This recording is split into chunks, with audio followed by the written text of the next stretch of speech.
जश्न मेराजुन नबी।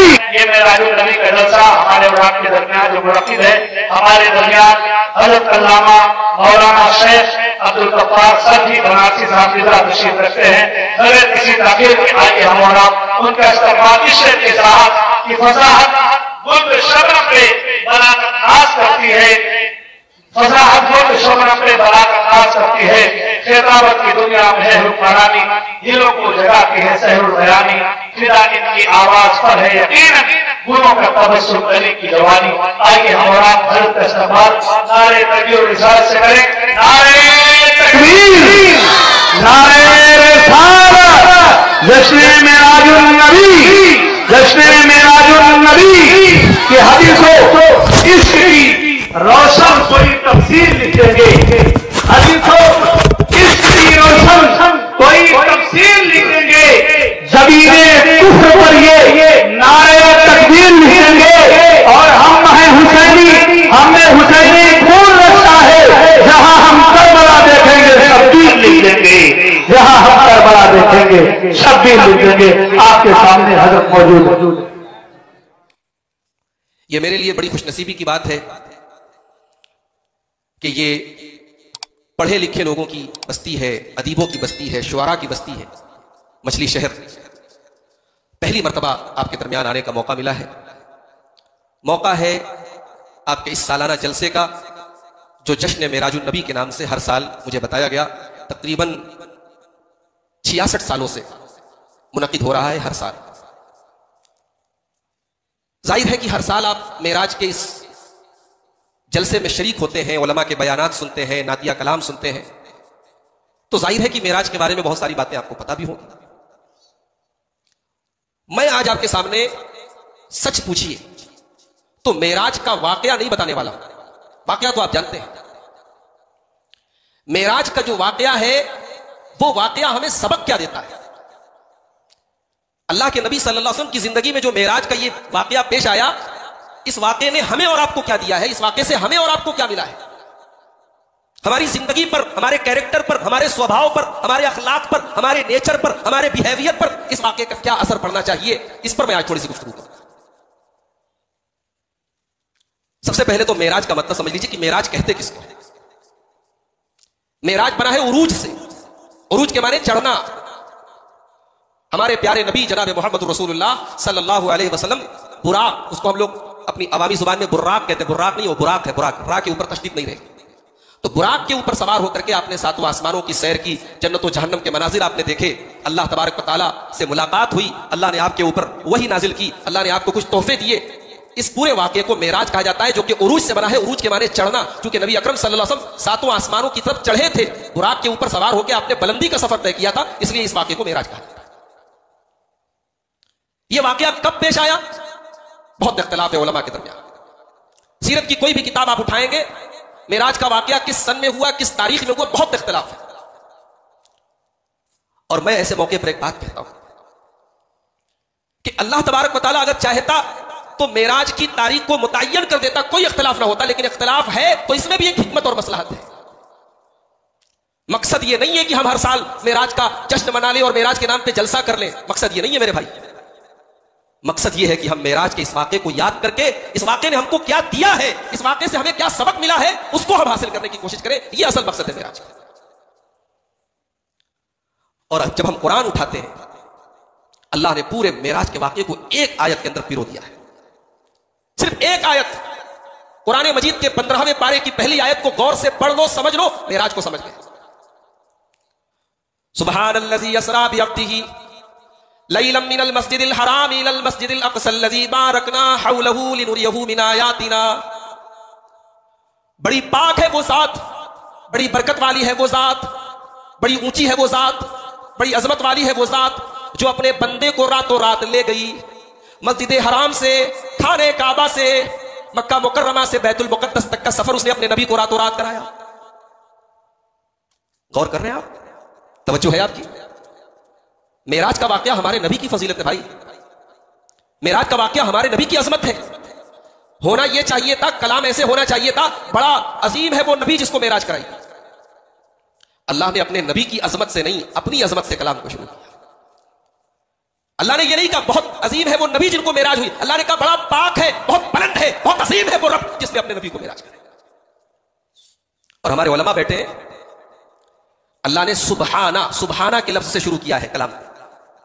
सुबहाना कहां बोला जाता है? जहां ताज्जुब वाली कोई बात हो, आश्चर्यजनक कोई बात हो, हैरत की कोई बात हो। यानी अल्लाह तबारक व तआला सुबहान अल्लज़ी कहकर के हमें और आपको ये मैसेज दे रहा है, ये सबक दे रहा है, ऐ मेरे बंदे, जब तू मेराज का वाकया पढ़ेगा, जब तू मेराज की तफसीलात सुनेगा, कदम कदम पे तुझे हैरत होगी, तुझे ताज्जुब होगा, तेरी अकल काम न करेगी, तेरा दिमाग काम न करेगा, मगर ईमान इसी का नाम है, ईमान इसी का नाम है। जो तुझे बताया जाए तुझे ईमान रखना है, तेरी अकल में आए ना आए, तेरे दिमाग में आए ना आए। सुबहान अल्लज़ी असरा बिअब्दिही, बड़ी पाक है वो जात जिसने अपने नबी को मेराज कराई। हमारी शरीयत अकल को तस्लीम करती है, मगर अकल के हिसाब से नहीं चलती। भाई मोजा पहनते आप जाड़े के दिन में, मोजे पर मसा करने का हुक्म है, अल्लाह के रसूल सल्लल्लाहु अलैहि वसल्लम ने किया है, लेकिन मोजे पर आप निचले हिस्से पर मसा करते, निचले हिस्से पर नहीं करते, ऊपर मसा करते। भाई जब मोजा पहनते हैं तो मोजे पे डस्ट और गर्दों गुबार तो नीचे लगता है ना, हम मसा ऊपर क्यों करते हैं? हजरत अली रज़ी अल्लाह तआला ने, तिरमिज़ी की सही रवायत है, कहा था अगर दीन की बुनियाद, शरीयत की बुनियाद अगर अक्ल के ऊपर होती, लॉजिक के ऊपर होती, तो मोजे पर मसा नीचे किया जाता, ऊपर न किया जाता। शरीयत की बुनियाद लॉजिक पर नहीं है मेरे भाई, अक्ल पर नहीं है। हर चीज को अगर आप अक्ल और लॉजिक के तराजू पर तोलेंगे, आप मुसलमान नहीं रह सकते। ईमान का तकाजा यह है, अक्ल में आए ना आए, मेरे रब ने कहा, मेरे नबी ने कहा, आमन्ना व सद्दक़ना, हमें तस्लीम है, हम ईमान लाते हैं। भाई अबू बकर सिद्दीक क्यों है? वो अपनी नमाज की वजह से अबू बकर सिद्दीक नहीं है, वो अपने रोजे की वजह से अबू बकर सिद्दीक नहीं है, वो अपने ईमान की वजह से अबू बकर सिद्दीक है, वो अपने यकीन की वजह से अबू बकर सिद्दीक है। और मेरे नबी को अबू बकर पर कितना भरोसा है। अल्लाह अकबर। बुखारी की रिवायत है, अल्लाह के प्यारे नबी फजर की नमाज पढ़ा रहे, सलाम फेरने के बाद अल्लाह के प्यारे नबी अपने साहबा से कहते हो, मेरे साहबा, मैं एक वाकया तुमको बयान करने जा रहा हूं। पहले के जमाने में एक आदमी गाय को लेकर के जा रहा था, अचानक उसने गाय के ऊपर वो सवारी करने लगा, गाय के ऊपर वो बैठ गया। जब वो गाय के ऊपर बैठा तो गाय बोली, इन्नना लम नुखलक लिहाजा, हमें सवारी करने के लिए पैदा नहीं किया गया, हमें तो खेती करने के लिए पैदा किया गया, तो हमारी पीठ से उतर जा। सहाबा ने जब ये वाकया सुना, कहा कि सुभान अल्लाह, अरे अल्लाह के रसूल ये क्या फरमा रहे हैं आप? क्या गाय बात कर रही थी, गाय बोल रही थी? मेरे नबी ने कहा, हाँ गाय बोल रही थी, और मैं इस पर ईमान रखता हूं। मेरे नबी कह रहे हैं, मैं इस पर ईमान रखता हूं कि वो गाय बोल रही थी, और मेरा अबू बकर ईमान रखता है, मेरा उमर ईमान रखता है। सहाबा कहते हैं उस मजलिस में अबू बकर नहीं थे, उमर नहीं थे, मगर मेरे नबी को अबू बकर पर इतना यकीन था कि मेरी जुबान से बात निकलेगी, अबू बकर इनकार नहीं करेंगे। अबू बकर बनना ये सबके बस की बात नहीं है मेरे भाई। उमर फारूक भी कभी कभी कहा करते थे, नेकी के मामले में मैं बहुत आगे रहता हूं, मगर अबू बकर से आगे नहीं बढ़ सकता। तो मेरे भाइयों, मेराज के वाक़े की शुरुआत अल्लाह ने सुभान अल्लज़ी असरा से की। बड़ी पाक है वो जात, अल्लाह ने सुभाना का लफ्ज़ ला करके बता दिया। मेराज का वाक़या सुनने जा रहे हो, अकल को किनारे रखो, दिमाग को किनारे रखो, दिल से मेराज का वाक़या सुनो। मेराज का ताल्लुक दिमाग से नहीं, दिल से है। और फिर आगे के जुमले पर गौर कीजिए, सुभान अल्लज़ी असरा बिअब्दिही, बड़ी पाक है वो जात जो अपने बंदे को ले गई। अल्लाह ने ये नहीं कहा जो अपने नबी को ले गई, अल्लाह ने ये नहीं कहा जो अपने रसूल को ले गई, अल्लाह ने ये नहीं कहा जो अपने हबीब को ले गई, अल्लाह ने ये नहीं कहा जो अपने खलील को ले गई, अल्लाह ने कहा जो अपने बंदे को ले गई। अल्लाह ने बंदा क्यों कहा, इस पर गौर करो। अल्लाह ने यहां बंदा का लफ्ज इस्तेमाल करके ये हमें और आपको पैगाम दिया, ओ लोगो, मेरा नबी मेराज के इस अजीम वाक़े के बावजूद, मेरा नबी इस अजीम कमाल के बावजूद और मकाम व मर्तबा की बुलंदी के बावजूद, मेरा नबी मेरा बंदा है, वो मेरी बंदगी के सिफत से मुत्तसिफ है, वो मेरे बंदे हैं। मेरे नबी को मेरी बंदगी से निकालने की कोशिश न करना, उन्हें अल्लाह के मकाम तक पहुंचाने की कोशिश न करना। सुभान अल्लज़ी असरा बिअब्दिही, बड़ी पाक है वो जात जो अपने बंदे को ले गई। अल्लाह ने बंदा कह करके नबी की शान को और बढ़ा दिया। बंदा बनना कोई आसान काम नहीं है मेरे भाई, ये बंदे के लिए अब्द का लफ्ज़ इस्तेमाल होता है, और अब्द बना है इबादत से। मेरे नबी अल्लाह के बंदे हैं, और ऐसे बंदे हैं, ऐसे बंदे हैं। बुखारी की रिवायत है, अल्लाह के नबी तहज्जुद की नमाज पढ़ रहे हैं, तहज्जुद की नमाज पढ़ रहे हैं, और इतना लंबा क़याम करते अल्लाह के प्यारे नबी, आपके पैरों में वरम पड़ जाते हैं, आपके पैर सूज जाते हैं। अम्मा आयशा कहती है, अय अल्लाह के नबी, आपको इतनी मेहनत करने की क्या जरूरत है? आप तो अल्लाह के आखिरी नबी हैं, आप तो अल्लाह के आखिरी रसूल है, आपको इतनी मेहनत करने की क्या जरूरत है? मेरे नबी कहते हैं, अफला अकूनु अब्दन शकूरा। ओ आयशा, अल्लाह ने मुझे इतना ऊंचा मकाम दिया, मुझे इतना ऊंचा मर्तबा दिया, क्या मैं अपने रब का शुक्रगुजार बंदा न बनूं? क्या मैं अपने रब का शुक्रिया अदा न करूं? मेरे नबी रात रात भर अपने रब की बारगाह में खड़े रहते थे, रात रात भर अल्लाह की बारगाह में आंसू आंसू बहाया करते थे। इसीलिए अल्लाह ने जब नबी को मेराज कराई तो मेराज के वाक़े पर भी अल्लाह ने सुभान अल्लज़ी असरा बिअब्दिही कहा। बड़ी पाक है वो ज़ात जो अपने बंदे को ले गई। मेराज का वाक़या कैसे हुआ?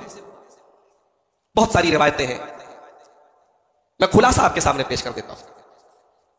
अल्लाह के प्यारे नबी अपनी चचाजाद बहन हजरत उम्मे हानी के घर में लेटे हुए थे। ये अबू तालिब की बेटी थी, उम्मे हानी बिनत अबी तालिब।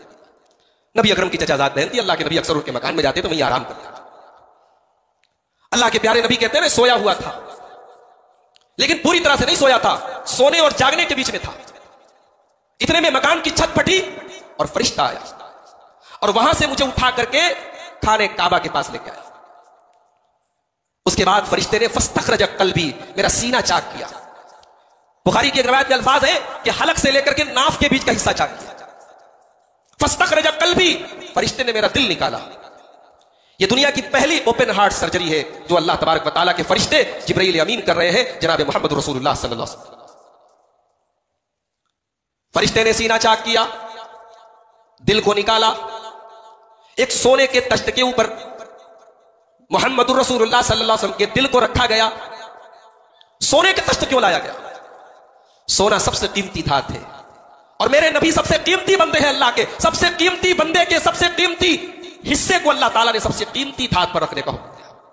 सोने के तख्त पर नबी का दिल रखा गया और जिब्रील अमीन ने उसको जमजम से धुला और फिर उसके बाद उस दिल को उसकी जगह प्लांट कर दिया, ट्रांसप्लांट कर दिया। नबी सल्लल्लाहु अलैहि वसल्लम को कोई तकलीफ नहीं हुई। यह दुनिया की पहली ओपन हार्ट सर्जरी थी। उसके बाद अल्लाह के नबी कहते हैं फिर एक सवारी लाई गई जिसका नाम बुराक था। वो देखने में गधे से थोड़ी नीची थी, थोड़ी ऊंची थी और खच्चर से थोड़ी नीची थी। इतनी तेज रफ्तार वो सवारी थी। अल्लाह के नबी फरमाते हैं यज़ौ कदमहु इंदा अक्सा तरफिही, जहां तक इंसान की निगाह जाती है, मुंतहाए नजर तक जहां तक इंसान की निगाह जाती है वहां तक बुराक का एक कदम पड़ता था। इतनी तेज रफ्तार वो सवारी थी। नबी अकरम को सवार किया गया। तिरमिजी के अल्फाज है जब अल्लाह के नबी को बुराक के ऊपर सवार किया गया, जिब्रील ने कहा है बुराक क्या तुझे मालूम है आज तेरी पीठ पर कौन सी हस्ती सवार हुई है? ऐ बुराक, अल्लाह के तमाम बंदों में, अल्लाह की तमाम मखलूकात में सबसे अजीम, सबसे करीम, सबसे अजीम मखलूक आज तेरी पीठ पर सवार हुई है। आज अल्लाह का प्यारा नबी तेरी पीठ पर सवार हुआ है। बुराक जो अल्लाह की तरफ से एक बड़ी बेहतरीन सवारी बना करके भेजी गई थी। तिरमिजी के अल्फाज है जब नबी का नाम उस बुराक ने सुना, बुराक के पसीने छूट गए। अल्लाह के नबी बुराक पर सवार हुए। फिर वहां से बुराक के ऊपर सवार होकर के आप हजारों किलोमीटर दूर मुल्क के शाम में बैतुल मुकद्दस पहुंचे। दुनिया में 3 मस्जिदें ऐसी हैं जहां सवाब की नीयत से आप सफर कर सकते हैं। एक अल्लाह का घर खाने काबा है, एक नबी की मस्जिद मस्जिद नबवी है और एक तीसरी मस्जिद है बैतुल मुकद्दस या मस्जिद अक्सा। इसके अलावा किसी चौथी मस्जिद का सफर सवाब की नीयत से, नमाज पढ़ने के लिए आप किसी भी मस्जिद में जा सकते हैं, लेकिन घर से सवाब की नीयत से कहीं का सफर करना बुखारी शरीफ की रिवायत है। प्यारे नबी ने फरमाया 3 मस्जिदें ऐसी है जहां का सफर आप सवाब की नीयत से कर सकते हैं।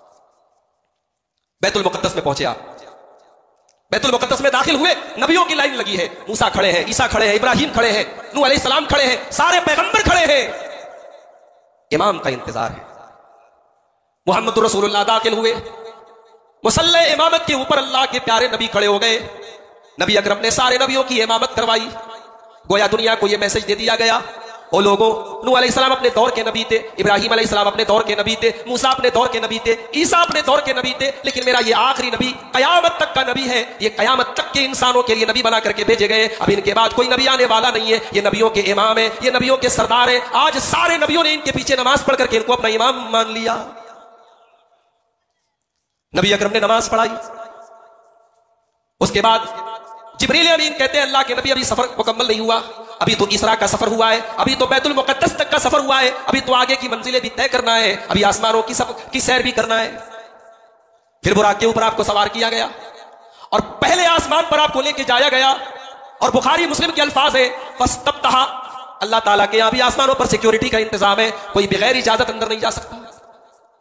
जिब्रील ने इजाजत तलब की, अंदर से आवाज आई कौन? जिब्रील कहते हैं मैं जिब्रील हूं। अंदर से आवाज आई आपके साथ कौन? का मेरे साथ मोहम्मद रसूलुल्लाह सल्लल्लाहु अलैहि वसल्लम है। पूछा गया क्या इनको अल्लाह की तरफ से बुलाया गया है? कहा कि हां बुलाया गया है। दरवाजा खोला गया, पहले आसमान का दरवाजा खोला गया। नबी अकरम कहते जब मैं दाखिल हुआ मैंने देखा मेरे बाप आदम अलैहिस्सलाम मौजूद है। जिब्रील ने कहा है मोहम्मद सल्लल्लाहु अलैहि वसल्लम ये आदम है, ये आपके बाप है, इनको सलाम कीजिए। नबी अकरम ने सलाम किया। आदम अलैहिस्सलाम ने जवाब दिया और कहा मरहबन बिल इब्न सालेह व नबी की सालेह, मैं खुशामदीद कर रहा हूं ऐ मेरे नेक बेटे, ऐ अल्लाह के नेक नबी, ऐ अल्लाह के आखिरी नबी, और ऐ मेरे नेक बेटे मैं तुझको खुशामदीद कर रहा हूं। पहले आसमान पे आदम अलैहिस्सलाम से मुलाकात, फिर और आगे बढ़े। जब आगे बढ़े फिर पलट के देखा, आदम अलैहिस्सलाम को देखा, दाहिनी तरफ नजर कर रहे तो खुश हो रहे हैं, मुस्कुरा रहे हैं, बाएं तरफ नजर कर रहे हैं तो रोने लगते हैं। पूछा जिब्रील ये क्या माजरा है, ये मेरे बाप आदम रो क्यों रहे हैं? एक तरफ देखते तो हंसते हैं, दूसरी तरफ देखते तो रोते हैं। कहा अल्लाह के नबी, आदम अलैहिस्सलाम जब दाहिनी तरफ देखते हैं, उनकी औलादों में कुछ जन्नतियों की रूहें उनके सामने पेश की जाती हैं। वो खुश हो जाते हैं कि मेरी औलाद जन्नत में जाएगी, मेरी ये जन्नती औलादें। और जब बाएं तरफ वो अपनी नजरों को फेरते हैं, क्या देखते हैं कि उनकी औलादों में जहन्नमी औलादें उनके सामने लाई जा रही हैं। आदम अलैहिस्सलाम की आंखों से आंसू बह जाते हैं कि मेरी औलाद जहन्नम में भी जाएगी। ओ लोगों, तुम्हें भी अपनी औलाद की बड़ी फिक्र होती है, औलाद का कैरियर बन जाए, औलाद का फ्यूचर बन जाए, औलाद पढ़ लिख ले काबिल बन जाए, औलाद का बिजनेस चलने लगे, औलाद पैसे कमा ले, लड़की है तो शादी कर ले, लड़का है तो मकान बना ले। ओ लोगों, कभी तुम्हारी आंखों में वो आंसू भी आए जो मेरे बाप आदम की आंखों में अपनी जहन्नमी औलादों के लिए आए हैं? मेरे भाइयों, कभी अपनी आंखों में वो आंसू भी पैदा करो, कभी अपने दिल में वो दर्द भी पैदा करो कि अगर आपका बेटा जहन्नम की तरफ जा रहा है तो आपके सीने में दर्द पैदा हो, दर्द पैदा हो, नहीं मुझे अपने बेटे को जहन्नम में नहीं जन्नत की तरफ लेके जाना है, मुझे अपने बेटे को जहन्नम से बचाना है। और आगे बढ़े, दूसरे आसमान पर पहुंचे, वहां भी इजाजत तलब की गई, इजाजत मिल गई, दरवाजा खोला गया। अल्लाह के प्यारे नबी कहते जब मैं अंदर दाखिल हुआ, मैंने देखा कि यहया अलैहिस्सलाम और ईसा अलैहिस्सलाम है, और ये दोनों खालाजाद भाई हैं, ये दोनों दूसरे आसमान पर मौजूद हैं। मैंने सलाम किया, दोनों ने सलाम का जवाब दिया और प्यारे नबी को वेलकम का, खुशामदीद का, मेरे नबी का स्वागत किया और कहा मरहबन बिल अखिस सालेह व नबी की सालेह, ऐ हमारे नेक भाई, ऐ हमारे नेक भाई, हम आपका इस्तेमाल करते हैं। तीसरे आसमान पर पहुंचे, हजरत यूसुफ अलैहिस्सलाम से मुलाकात हुई। चौथे आसमान पर पहुंचे, हजरत इद्रीस अलैहिस्सलाम से मुलाकात हुई। पांचवें आसमान पर पहुंचे, हजरत हारून अलैहिस्सलाम से मुलाकात हुई। छठे आसमान पर पहुंचे, हजरत मूसा अलैहिस्सलाम से मुलाकात हुई। सातवें आसमान पर पहुंचे, हजरत इब्राहिम अलैहिस्सलाम से मुलाकात हुई। जब मूसा अलैहिस्सलाम के पास से गुजरे तो बुखारी के अल्फाज है, मूसा अलैहिस्सलाम रोने लगे। पूछा गया ऐ मूसा क्या बात है, क्यों रो रहे हो, क्यों तुम्हारी आंखों में आंसू है? कहा कि ये नबी मेरे बाद दुनिया में नबी बना करके भेजे गए हैं, लेकिन इनकी उम्मत के लोग मेरी उम्मत से ज्यादा जन्नत में जाएंगे, इनकी उम्मत के लोग मेरी उम्मत से ज्यादा जन्नती होंगे। क्या मतलब? क्या नऊजुबिल्लाह मूसा अलैहिस्सलाम हमसे और आपसे हसद कर रहे हैं? नहीं नहीं मेरे भाइयों, हाशा वकल्ला, ऐसी बात नहीं है। मूसा अलैहिस्सलाम अपनी उम्मत की मोहब्बत में रो रहे हैं, उनको ये मलाल है काश कि मेरी उम्मत के लोग गलत काम ना करते और उम्मत मोहम्मदिया की तरह वो भी जन्नती होते। जिस तरीके से आखिरी नबी की उम्मत में बड़ी तादाद में लोग जन्नत में जाएंगे, मेरी उम्मत के लोग भी जन्नत में जाते, इसलिए मूसा अलैहिस्सलाम की आंखों से आंसू आ जाते, वो रोने लगते। सातवें आसमान पर पहुंचे, इब्राहिम खलीलुल्लाह से मुलाकात हुई और इब्राहिम खलीलुल्लाह जिस तरीके से दुनिया में खाने काबा है, उसी तरीके से सातवें आसमान पर बैतुल मामूर है। दुनिया के काबे का तवाफ इंसान करते हैं और आसमान के काबे का तवाफ फरिश्ते करते हैं। और अल्लाह के प्यारे नबी कहते हैं कि वो जो बैतुल मामूर है, वो जो सातवें आसमान पर अल्लाह का घर है, उस घर में रोजाना 70,000 फरिश्ते दाखिल होते हैं और उसका तवाफ करते हैं। और फिर जब दोबारा दूसरे फरिश्तों का नंबर आता है तो फिर पहले लोगों का नंबर नहीं आता, रोजाना 70,000 फरिश्ते उस घर का बैतुल मामूर का तवाफ करते हैं। और इब्राहिम अलैहिस्सलातु वस्सलाम उसी बैतुल मामूर को टेक लगा करके बैठे थे। वो भी मेरे नबी के सलाम का जवाब देते हैं और कहते हैं खुशामदीद ऐ नेक नबी, ऐ नेक बेटे।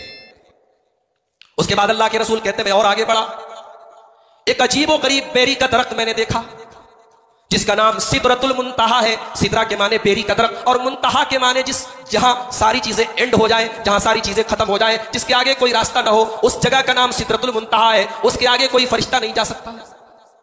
नबी अकरम कहते हैं कि सिदरतुल मुंतहा को जब मैंने देखा, वो इतना खूबसूरत मंजर था कि अल्लाह के नबी कहते हैं उस मंजर को कोई बयान ही नहीं कर सकता है। वो बेरी का दरख्त, उसका नाम था बेरी का दरख्त, लेकिन उसकी खूबसूरती को अल्लाह के रसूल फरमाते हैं कि लफ्जों में बयान नहीं किया जा सकता। सिदरतुल मुंतहा पर जब पहुंचे, जिब्रील अमीन ने कहा यहां मेरा लास्ट स्टॉपेज है, इसके आगे मैं नहीं जा सकता। सिदरतुल मुंतहा पर जब पहुंचे तो जिब्रील अमीन एक प्याले में दूध लाए और एक प्याले में शराब लाए। नबी अकरम से कहा ऐ अल्लाह के रसूल, आप इन दोनों में से कोई एक सिलेक्ट कर लीजिए, मुंतखब कर लीजिए। नबी अकरम सल्लल्लाहु अलैहि वसल्लम दूध का प्याला उठाया और उसको पी लिया। जिब्रील ने कहा है मोहम्मद रसूलुल्लाह, आपने फितरत को चुना है। आपको अल्लाह ने जो दीन दिया है, जो शरीयत दी है, वो फितरत वाली शरीयत है। आपके दीन में कोई ऐसी तालीम नहीं है, कोई ऐसा काम नहीं है, आपके धर्म के अंदर कोई ऐसी शिक्षा नहीं है जो फितरत के खिलाफ हो। फितरत के तमाम तकाजों की सही रहनुमाई अगर दुनिया के किसी मजहब में है तो मजहब इस्लाम में है और शरीयत मोहम्मदिया में है। उसके बाद अल्लाह के रसूल फरमाते, मैं और आगे बढ़ा, अल्लाह तबारक व तआला ने अपने नबी से कलाम फरमाया, अपने नबी से गुफ्तगू फरमाई, और अल्लाह तबारक व तआला ने अपने नबी को 3 तोहफे दिए। पहला तोहफा यह दिया 50 वक्त की नमाजें दी गई। दूसरा तोहफा सूरह बकरा की आखिरी 2 आयतें नाजिल की गई। और तीसरा तोहफा यह दिया गया कि ऐ मुहम्मदुर रसूलुल्लाह, आपकी उम्मत अगर शिरक नहीं करेगी, अगर मुशरिक नहीं होगी, अगर अल्लाह के साथ शिरक नहीं करेगी, बाकी और गुनाहों में गिरफ्तार होगी, अल्लाह तबारक व तआला उसको चाहे तो ऐसे ही माफ कर देगा या उसके गुनाहों की सजा देने के बाद कुछ दिनों के बाद उसको जन्नत में दाखिल करेगा। मुशरिक को छोड़ करके आपकी उम्मत की बख्शिश हो जाएगी। ये 3 तोहफे दिए गए अल्लाह के रसूल को। उसके बाद अल्लाह ताला ने एक और तोहफा दिया, कहा है मेरे नबी, आपकी उम्मत के लोग अगर कोई नेक काम करने का इरादा भी कर लेंगे, नेक काम करने की पक्की नीयत कर लेंगे, लेकिन किसी मजबूरी की वजह से वो नेक काम नहीं कर पाएंगे, तब भी उनको हम उस नेकी का सवाब देंगे। अल्लाहु अकबर। मेरा रब कितना गफूर रहीम है मेरे भाई। एक बंदा इशा की नमाज पढ़ के घर गया, अपने मोबाइल पर उसने रात के 2 बजे का अलार्म लगाया। 2 बजे रात में उठकर के मैं तहज्जुद की नमाज पढ़ूंगा ये सोच करके वो सो गया। दिन भर का थका आ रहा था, गहरी नींद आ गई। तहज्जुद की नमाज के टाइम तो उसकी नींद न खुली, फजर के टाइम नींद खुली। उसे अफसोस हुआ कि काश मैंने तहज्जुद के टाइम मेरी नींद खुल गई होती, मैंने तहज्जुद पढ़ ली होती। अल्लाह तबारक व तआला फरिश्ते को हुक्म देगा, मेरा बंदा सच्ची नीयत के साथ सोया था, इरादा करके सोया था, लिहाजा उसके नाम आमाल में तहज्जुद का सवाब लिख दो। नेकी का इरादा। अल्लाह हमारे चेहरे नहीं देखता है मेरे भाई, अल्लाह हमारे दिलों को देखता है, दिल का जज्बा देखता है। तो अल्लाह ने मेराज की रात अपने नबी से कहा, आपकी उम्मत में कोई नेकी का इरादा करेगा हम सवाब दे देंगे, नेकी कर लेगा हम 10 गुना सवाब देंगे, और गुनाह का इरादा अगर करेगा तो जब तक गुनाह करेगा नहीं हम सजा नहीं लिखेंगे, हम उस गुनाह को नहीं लिखेंगे। गुनाह कर लेगा 1 गुनाह लिखेंगे, गुनाह का इरादा करके अल्लाह के डर से गुनाह छोड़ देगा उसको भी हम एक नेकी लिख देंगे कि मेरा बंदा मेरे डर से गुनाह को छोड़ रहा है। अल्लाह, उस रब ने मेराज की रात अपनी रहमतें निछावर कर दी मेरे भाइयों हमारे। और एक बात आपको बताऊं, मेराज तो सबको याद है, मेराज का बैकग्राउंड याद है कि आपको मेराज का वाकया कब हुआ ये बताया? सही कौल के मुताबिक, तारीख तो मुतय्यन नहीं है, साल तो मुतय्यन नहीं है, लेकिन मुख्तलिफ उलमा के अक़वाल में जो सबसे सही कौल मालूम होता है कि हिजरत के 1 साल पहले मेराज का वाकया पेश है। और ये वो टाइम था जो अल्लाह के रसूल सल्लल्लाहु अलैहि वसल्लम की जिंदगी में सबसे नाजुक टाइम था। अल्लाह के नबी मक्का वालों से मायूस हो चुके थे। आपको यकीन हो गया था ये मक्का वाले मेरी बात नहीं मानेंगे। मेरे नबी के ज़हन में ख्याल आया, मक्का वाले मेरी बात नहीं मानते, चलो मक्का से 100 किलोमीटर दूर एक जगह है ताइफ, चल के वहां इस्लाम की दावत पेश करता हूं, वहां इस्लाम पेश करता हूं, शायद कुछ लोग मेरी बात मान लें। मेरे भाइयों यकीन जानो, मैं बनारस से आपके यहां 70 किलोमीटर कार से आया हूं, तब भी थकावट महसूस हुई। बेहतरीन रोड है। 1400 साल पहले मोहम्मद रसूलुल्लाह सल्लल्लाहु अलैहि वसल्लम ने मक्का से ताइफ का 100 किलोमीटर का सफर पैदल तय किया था, पैदल। और हजरत बिलाल कहते हैं हमारे पास इतना खाना था कि जो बिलाल की बगल में आ सकता था, थोड़े से खाने की चीजें थी। अल्लाह के प्यारे नबी ने वो 100 किलोमीटर का सफर रूखा सूखा खा करके पैदल तय किया था। और इसलिए आपने पैदल तय किया था कि मक्का वालों को कहीं भनक न लग जाए कि मैं ताइफ जा रहा हूं। अगर आपको कभी हज करने का मौका मिले, उम्रा करने का मौका मिले, तो ताइफ भी जाइए। पहाड़ी इलाका है, उसको सऊदी अरब का कश्मीर कहते हैं, बड़ी खूबसूरत जगह है। पहाड़ों के बीच में वो कौम रहती थी, अल्लाह ने उनके दिल भी पहाड़ के जैसे बना दिए। मेरा नबी 100 किलोमीटर का सफर तय करके जब ताइफ मेरे नबी पहुंचे और ताइफ के बड़े बड़े सरदारों और चौधरियों के घर पहुंचे और उनसे बड़े दर्द के साथ कहा कि मैं अल्लाह का आखिरी नबी हूं, मैं इस्लाम की तबलीग करने तुम्हारे पास आया हूं, तो जानते हो उन्होंने मेरे नबी के साथ क्या सलूक किया? उन्होंने मेरे नबी का मजाक उड़ाया। उन्होंने कहा अल्लाह को कोई और नहीं मिला था, तुम मिले थे। अल्लाह को नबी बनाना था, हमें नहीं बनाया, तुमको बना लिया। हम बड़े लोग हैं, पैसे वाले लोग हैं, तुम्हारे जैसे आदमी को अल्लाह ने नबी बना लिया। अल्लाह, ऐसे ऐसे जुमले कहे मेरे नबी के कलेजे को जाके लगे। मेरे नबी ने जब देखा ये बात नहीं मान रहे, लास्ट में कहा सुनो, तुम मेरे ऊपर ईमान नहीं लाते मत लाओ, मगर किसी से कहना मत कि मैं तुमसे मिलने आया था। मगर पूरे ताइफ के अंदर शोर मच गया, मोहम्मद रसूलुल्लाह सल्लल्लाहु अलैहि वसल्लम इस्लाम की तबलीग करने के लिए एक नया दीन लेकर के ताइफ में आए। अल्लाह के प्यारे नबी 1 हफ्ते तक ताइफ की गलियों में टहलते रहे। एक आदमी भी अल्लाह के नबी के ऊपर ईमान लाने वाला नहीं है। जब 1 हफ्ता गुजर गया, अल्लाह के प्यारे नबी के साथ हजरत बिलाल भी थे और एक रिवायत के मुताबिक हजरत ज़ैद भी थे। अल्लाह के प्यारे नबी ने कहा, बिलाल अब सब्र नहीं होता, अब एक हफ्ता गुजर गया, चलो वापस चलते हैं। जब अल्लाह के प्यारे नबी ताइफ की वादी से वापस आने लगे, उन ताइफ के ओबाशों ने, उन बदमाशों ने मेरे नबी के ऊपर पत्थर बरसाए। दोनों तरफ से मेरे नबी के ऊपर पत्थर बरसाए जा रहे हैं। हाय वो नबी जो रहमत कायनात बनकर आया था, वो नबी जो दुनिया को तौहीद का रास्ता दिखाने के लिए वो नबी आए थे, वो दुनिया वालों को जहन्नम से बचाने के लिए आए थे। आज चश्मे फलक ने वो मंजर भी देखा है, उस नबी के ऊपर पत्थर बरसाए जा रहे हैं, उस नबी के ऊपर दोनों तरफ से पत्थर बरसाए जा रहे हैं। हजरत बिलाल अपने नबी का डिफेंस करने की कोशिश कर रहे हैं, अपने नबी को बचाने की कोशिश कर रहे हैं, मगर पत्थर तो दोनों तरफ से आ रहे हैं। वो कौन कौन सी साइड से मेरे नबी को बचाते? ओ लोगों, मेरे नबी ने अपनी उम्मत को अल्लाह का दीन पहुंचाने के लिए मेरे नबी ने पत्थर खाए, और इतने पत्थर मेरे नबी पर बरसाए गए कि आपके पैरों से खून रिस रिस करके बहने लगा। आपका जूता लहू लुहान हो गया, आपके जूते लहू से भर गए, खून से भर गए। अल्लाह के नबी सल्लल्लाहु अलैहि वसल्लम ताइफ से किसी तरीके से अपनी जान बचा करके निकले। ताइफ से 3 किलोमीटर दूर एक काफिर के, एक मुशरिक के बागीचे में, उसके बाग में अल्लाह के नबी एक खजूर के पेड़ के नीचे बैठे। आपने चैन की सांस ली और अल्लाह की बारगाह में आपने हाथ उठाया और कहा, अल्लाह ये तूने किसके हवाले मुझे कर दिया? अरे अल्लाह ये कौन लोग हैं जो तेरे नबी की कीमत, तेरे नबी के मकाम, तेरे नबी की अजमत से वाकिफ नहीं है? अल्लाह तूने मुझे इनके हवाले कर दिया। मेरे नबी की वो दुआ सुनो मेरे भाइयों, तो आंखों से आंसू तारी हो जाते हैं, दिल लरस जाता है, रोंगटे खड़े हो जाते हैं। नबी ने अपने कलेजे को निकाल कर दिया उस दुआ के अंदर। अल्लाह के नबी उसी दुआ में कहते हैं कि अल्लाह अगर तू मुझसे नाराज नहीं है, सारी कायनात मुझसे नाराज हो जाए, मुझे कोई परवाह नहीं। अय अल्लाह अगर तू राजी है, मोहम्मद रसूलुल्लाह को कोई और परवाह नहीं, कोई और परवाह नहीं।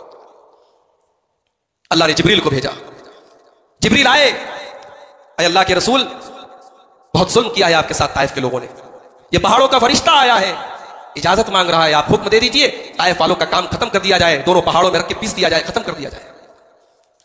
सलाम उस पर जो दुनिया के लिए रहमत ही रहमत था, सलाम उस पर कि जिसने गालियां सुनकर दुआएं दी। मेरे नबी ने ताइफ वालों के लिए बददुआ नहीं की, ताइफ वालों को हलाक करने के फरिश्ते को इजाजत नहीं दी। मेरे नबी तो रहमत कायनात थे मेरे भाई, मेरे नबी तो सारी दुनिया के लिए रहमत थे। मेरे नबी ने कहा नहीं, अगर ये ईमान नहीं लाते न लाए, शायद इनकी आने वाली नस्लें ईमान लाए, मुझे ये गवारा नहीं कि इनको हलाक, इन्होंने पत्थर बरसाए मेरे ऊपर, इन्होंने मुझे लहू लुहान किया, लेकिन मुझे ये गवारा नहीं कि ये हलाक हो जाए। अगर ये ईमान नहीं लाते, इनकी आने वाली नस्लें ईमान लाए। ताइफ से अल्लाह के रसूल निराश होकर के, उदास होकर के मक्का आए, और इस वाकये के कुछ ही दिनों के बाद अल्लाह के रसूल के साथ एक और ट्रेजेडी हो गई। आपकी वफादार बीवी और आपकी जानिसार बीवी और हर कदम पर आपका साथ देने वाली बीवी हजरत खदीजा रजी अल्लाह तआला अन्हा भी दुनिया से इंतकाल फरमा गई। वो बीवी जब अल्लाह के नबी बाहर के सदमे से और तकलीफ से निढाल होकर के घर आया करते थे, खदीजा मेरे नबी को तसल्ली दिया करती थी, खदीजा मेरे नबी को सुकून दिया करती थी, खदीजा मेरे नबी का साथ दिया करती थी, और इसीलिए अल्लाह के नबी सारी जिंदगी खदीजा को याद किया करते थे। खदीजा का इंतकाल हो गया, एक घर के अंदर का सपोर्ट था नबी का खत्म हो गया। और हजरत खदीजा के इंतकाल के कुछ ही दिनों के बाद एक तीसरा वाकया अल्लाह के नबी के साथ हो गया। आपके चचा अबू तालिब जो हर मोड़ पर अल्लाह के नबी का साथ दिया करते थे, और 12 साल की उम्र से लेकर के 50 साल की उम्र तक जिन्होंने नबी का सपोर्ट किया था, नबी का साथ दिया था, और मक्का के काफिरों के सामने हमेशा डट करके खड़े रहते थे, नबी का साथ दिया करते थे, आपके वो चचा अबू तालिब भी दुनिया से चले गए, उनका भी इंतकाल हो गया। अब गोया कि अल्लाह के रसूल सल्लल्लाहु अलैहि वसल्लम बहुत ही ज्यादा टेंशन में और दुख में और तकलीफ में है, और आपको यह एहसास हो रहा है अब घर के बाहर भी मेरा सपोर्ट नहीं है, घर के अंदर भी मेरा सपोर्ट नहीं है। अल्लाह तबारक व तआला ने उन हालात में अपने नबी को मेराज कराया है। गोया अल्लाह ताला ने मेराज के सफर में, मेराज की सैर में अल्लाह के नबी को सातों आसमानों की सैर करा के और अपने पास बुला करके अल्लाह ने अपने नबी को यह पैगाम दिया है, ऐ मेरे नबी, आप मेरे आखिरी नबी हैं, आप मेरे आखिरी रसूल हैं। ये दुनिया वाले आपको अगर नहीं मानते, ये दुनिया वाले अगर आपकी कदर नहीं करते, आपका मकाम नहीं जानते, ऐ मेरे नबी आपके मकाम पर कोई फर्क आने वाला नहीं, कोई कमी आने वाली नहीं है। ऐ नबी आप मेरे आखिरी नबी हैं, हम आपको मेराज जैसी अजीम नेमत से नवाजते हैं, हम आपको जन्नत और जहन्नम के मनाजिर दिखाते हैं, हम आपको नबियों का इमाम बनाते हैं, हम आपको सातों आसमानों की सैर कराते हैं। ऐ नबी आपको निराश होने की, आपको टेंशन में होने की, आपको दुख में होने की कोई जरूरत नहीं है। गोया मेराज का वाकया नबी अकरम सल्लल्लाहु ताला अलैहि वसल्लम के दिल को तसल्ली दे रहा है। मेराज का यह वाकया मेरे नबी के दिल को मजबूत कर रहा है, मेरे नबी के कलेजे को मजबूत कर रहा है। 50 वक्त की नमाजें फर्ज हो गई। अब जब अल्लाह के नबी वापस आने लगे, छठे आसमान पर हजरत मूसा अलैहिस्सलाम से मुलाकात हुई। मूसा अलैहिस्सलाम ने पूछा, ऐ मोहम्मद सल्लल्लाहु अलैहि वसल्लम, अल्लाह तबारक व तआला ने आपके ऊपर क्या हुक्म दिया है, कौन सा हुक्म आपके ऊपर फर्ज किया है, क्या तोहफा दिया है आपको? कहा कि 50 टाइम की नमाज फर्ज है मेरे ऊपर। अब मूसा अलैहिस्सलाम का जवाब सुनो। मूसा अलैहिस्सलाम ने बनी इस्राइल जैसी कौम को देखा था, बनी इस्राइल जो अपने जमाने की बड़ी शरारती कौम थी। मूसा अलैहिस्सलाम ने कहा, मोहम्मद सल्लल्लाहु अलैहि वसल्लम, आपकी उम्मत 50 टाइम की नमाज नहीं पढ़ पाएगी, आप अपने रब के पास जाइए और इसमें कमी करवाइए, इसमें हल्का करवाइए। आपकी उम्मत 50 टाइम की नमाज नहीं पढ़ पाएगी। मैंने बनी इसराइल का तजर्बा किया है, मैंने बहुत आजमाया है। मेरा तजर्बा यह कहता है कि आपकी उम्मत 50 टाइम की नमाजें नहीं पढ़ पाएगी। नबी अकरम सल्लल्लाहु अलैहि वसल्लम का ठीक है, मैं अपने रब से गुजारिश करता हूं कि इसमें कुछ कमी हो जाए, कुछ हल्का कर दिया जाए। नबी अकरम वापस गए और 50 में से 10 मेरे नबी की गुजारिश पर 10 कम कर दी। फिर हजरत मूसा से मुलाकात हुई, उन्होंने कहा 40 नहीं पढ़ पाएगी आपकी उम्मत, 10 और कम हो गई। उन्होंने कहा 30 भी नहीं पढ़ पाएगी, 10 और कम हो गई, 20, फिर 10, फिर 10 से 5 हो गई। अब फिर मूसा अलैहिस्सलाम के पास अल्लाह के रसूल आए। मूसा अलैहिस्सलाम ने कहा, अय अल्लाह के नबी मोहम्मद सल्लल्लाहु अलैहि वसल्लम, आपकी उम्मत 5 टाइम की नमाजें भी नहीं पढ़ पाएगी। मैंने बनी इसराइल को आजमाया है, तजर्बा किया है, आप जाइए और इसमें कमी करवाइए। मेरे नबी ने कहा नहीं नहीं, मैंने बार बार अपने रब से गुजारिश की और बार बार मैंने कमी करवाई, अब इससे ज्यादा मैं कमी नहीं करवा सकता। मुझे हया आ रही है, मुझे शर्म आ रही है। नबी की जुबान से ये जुमला निकला, उधर अल्लाह की तरफ से आवाज आई, अमज़यतु फरीज़ती व खफ़फ़तु अन इबादी। ओ लोगो, ओ मेरे बंदो, मैंने 5 वक्त की नमाज तुमको दी है, लेकिन सवाब पूरा 50 का दूंगा। मैंने अपना हुक्म भी दे दिया और तुम्हारे ऊपर से बोझ भी हल्का कर दिया। पढ़ोगे 5, सवाब 50 का मिलेगा। मगर भाइयों, मूसा अलैहिस्सलाम बड़े तजर्बेकार नबी थे, बात तो उनकी सही निकली ना, 5 टाइम भी हम नहीं पढ़ पा रहे। मेराज का वाकया हमें और आपको एक सबक और देता है। अल्लाह के नबी सल्लल्लाहु अलैहि वसल्लम ने जहन्नम के बहुत सारे अज़ाब भी देखे मेराज की रात में। आपने देखा कुछ लोगों की जुबानें कैंचियों से, आग की कैंचियों से काटी जा रही हैं। नबी अकरम ने पूछा, है जिब्रील ये कौन लोग हैं? कहा, अल्लाह के नबी ये आपकी उम्मत के झूठे लोग हैं, ये आपकी उम्मत के वो लोग हैं जो झूठी बातें बयान किया करते थे। आज फेसबुक का दौर है, आज व्हाट्सएप का दौर है। आपके मोबाइल पर मैसेज आया, मैसेज में कोई अच्छी बात लिखी है और नीचे लिखा है कि ये हदीस है, आपने फट से उसको शेयर कर दिया। मेरे भाइयों, क्या आपने तहकीक की, क्या आपने पता लगाया कि वो जो मैसेज आया था, वो जो पोस्ट आई थी, क्या वो हदीस थी भी कि नहीं थी? आपने तो हदीस समझ के फॉरवर्ड कर दिया, शेयर कर दिया। अगर वो हदीस नहीं थी और आपने हदीस के तौर पर उसको शेयर कर दिया, कल कयामत के दिन आप अल्लाह के रसूल को क्या मुंह दिखाएंगे? अल्लाह के नबी फरमाते हैं, जो मेरी तरफ कोई झूठी बात मंसूब करे, जो मेरा नाम लेकर के कोई झूठी बात बयान करे, वो अपना ठिकाना जहन्नम में बना ले। लिहाजा सोशल मीडिया के इस दौर में मेरे भाइयों बहुत फूक फूक करके कदम रखने की जरूरत है। हर मैसेज, हर पोस्ट, हर ऑडियो, हर वीडियो सही नहीं होता है। तहकीक कर लो, झूठ बोलने वालों की जुबानें काटी जाएगी।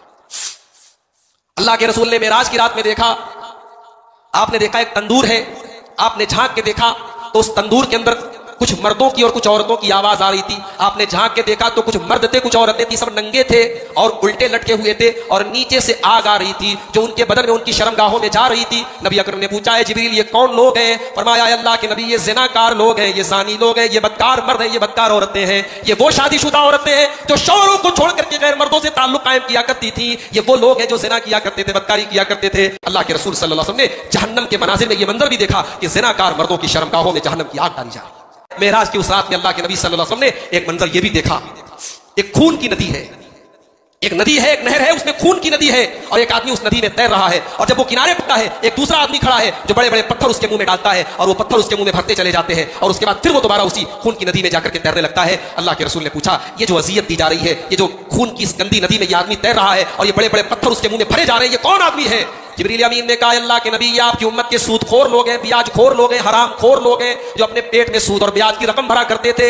आज मेरे प्यारे भाइयों, आज उम्मत की एक बड़ी तादाद सूद और ब्याज के कामों में लिप्त है। अल्लाह के वास्ते अपने बच्चों को, अपनी नस्लों को खराब मत करो मेरे भाई। हमारी दुआएं कबूल नहीं होगी, हमारी नमाजें कबूल नहीं होगी अगर हमने हराम कमाई से अपने आप को नहीं बचाया, अपने बच्चों को हराम कमाई से नहीं बचाया। हमारे बच्चों की रगों में अगर हराम की कमाई दौड़ेगी, कल उनकी नमाजें, उनके रोजे बर्बाद हो जाएंगे। हम चंद टकों के लिए और दुनिया के चंद दिनों के फायदे के लिए अपने बच्चों की और अपनी नस्लों की जिंदगी बर्बाद न करें मेरे साथियों। हलाल कमाई खाओ। नबी अकरम सल्लल्लाहु अलैहि वसल्लम ने कहा था, सही बुखारी की रिवायत है, आपने फरमाया कि लयातियन्ना अलन्नासी ज़मानुन, एक ऐसा दौर भी मेरी उम्मत के ऊपर आएगा, ला युबालिल मरउ मिन अयना अखज़ल माल, इंसान परवाह नहीं करेगा माल कहां से कमा रहा है। ये सामने वीडियो बन रहा है, मैं तकरीर कर रहा हूं, वीडियो बन रहा है।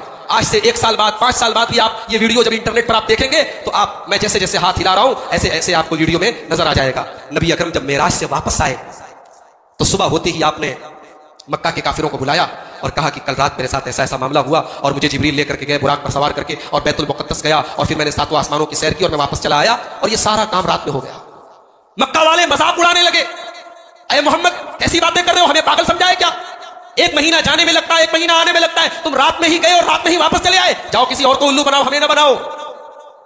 अच्छा एक बात सोचो, मेरे नबी कितने हिम्मती थे, मेरे नबी के शुजाअत का अंदाजा लगाओ। मेरे नबी को पता है कि मैं जब ये बात बयान करूंगा लोग मेरी बात का मजाक उड़ाएंगे, नहीं मानेंगे, मगर मेरे नबी ने अपनी उम्मत को एक पैगाम दिया कि हक बात बयान करो, लोगों को बुरी लगे, लोगों को पसंद आए ना आए, जो हक हो, जो कुरान हो, जो सुन्नत हो, उसे बयान करो। नबी की हिम्मत देखो मेरे भाई। अबू जहल को पता चला, दौड़ा दौड़ा सबसे पहले अबू बकर सिद्दीक के पास आया, कहा ये हर बात मानते हैं अपने नबी की, आज ये भी नहीं मानेंगे। कहा अबू बकर, आज तो तुम्हारे दोस्त ने ऐसी बात कह दी है कि तुम भी कह दोगे, गलत बात कह दी। कहा क्या कह दिया? कहा अबू बकर, 1 महीना जाने में लगता है, 1 महीना आने में लगता है मक्का से बैतुल मुकद्दस। तुम्हारे नबी कह रहे हैं कि मैं बैतुल मुकद्दस भी गया, मैंने नबियों को नमाज भी पढ़ाई, मैंने 7वें आसमान की सैर भी की और वापस चला आया और रात ही में ये सारा काम हो गया। अब तुम बताओ क्या तुम मानते हो? अबू बकर का जवाब सुनो। अबू बकर कहते हैं लइन क़ालहू फ़क़द सदक़ा, अगर मेरे नबी ने कहा है तो सच कहा है।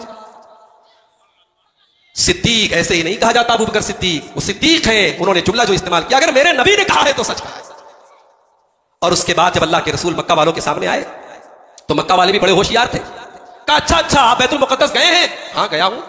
अच्छा ये बताओ बैतुल मुकद्दस में खंबे कितने हैं, बैतुल मुकद्दस में खिड़कियां कितनी हैं, बैतुल मुकद्दस में रोशनदान कितने हैं? अब मैं पहली बार आपके मछली शहर आया हूं, अब जामा मस्जिद में अगर मैंने नमाज पढ़ भी ली तो क्या आप मुझसे कल सुबह पूछेंगे कि जामा मस्जिद में कितने दरवाजे हैं? तो मैं भाई दरवाजे तो नहीं गिन रहा था, मैं खिड़कियां तो नहीं गिन रहा था, मैं रोशनदान तो नहीं गिन रहा था, नमाज पढ़ी वापस ला आया। अब उन्होंने अल्लाह के रसूल सल्लल्लाहु अलैहि वसल्लम के सामने ऐसे सवाल किए कि अगर आप जवाब देंगे तब तो आप सच्चे माने जाएंगे, जवाब नहीं देंगे तो आप झूठे माने जाएंगे। बुखारी मुस्लिम के अल्फाज हैं, अल्लाह के रसूल कहते हैं जब मक्का वालों ने इस किस्म के सवाल मुझसे किए फकुरिब तो मालम उकरब मिसलहू, मुझे इतनी तकलीफ हुई उतनी तकलीफ मुझे कभी नहीं हुई। लेकिन अल्लाह ने अपने नबी के सामने पूरा वीडियो ला करके रख दिया बैतुल मुकद्दस का। सही मुस्लिम के अल्फाज हैं, अल्लाह के प्यारे नबी कहते हैं कि अल्लाह तबारक व तआला ने बैतुल मुकद्दस का सारा नक्शा मेरे सामने ला करके रख दिया।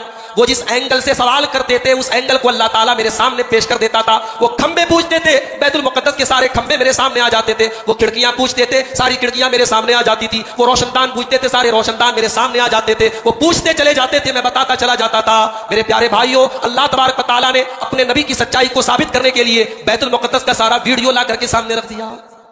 तो मेराज का वाकया नबी अकरम की सदाकत और आपकी रिसालत की एक बहुत बड़ी दलील है। मैं इन्हीं चंद बातों पर अपनी बात को खत्म करते हुए यही गुजारिश करूंगा, मेराजुन नबी के इस जलसे में यही सोच लेकर के मेरे भाइयों यहां से जाओ कि हमारे नबी ने इस इस्लाम को हम तक पहुंचाने के लिए बड़ी तकलीफें सही है। मेरे नबी की अमानत है ये इस्लाम। इस इस्लाम को सिर्फ मस्जिद में नहीं, सिर्फ नमाज में नहीं, इस इस्लाम को अपनी जिंदगी में उतारो। हमारी बोलचाल भी इस्लामी हो, हमारा कैरेक्टर भी इस्लामी हो, हमारा लेन देन भी इस्लामी हो। हम एक अच्छे शौहर बने, एक अच्छे बेटे बने, एक अच्छे बाप बने, एक अच्छे पड़ोसी बने, एक अच्छे इंसान बने, एक अच्छे मुसलमान बने। मेराज का वाकया हमें यही तालीम देता है। अल्लाह से दुआ करता हूँ रब्बुल आलमीन हमें नबी अकरम सल्लल्लाहु अलैहि वसल्लम से सच्ची मोहब्बत करने की तौफीक अता फरमाए।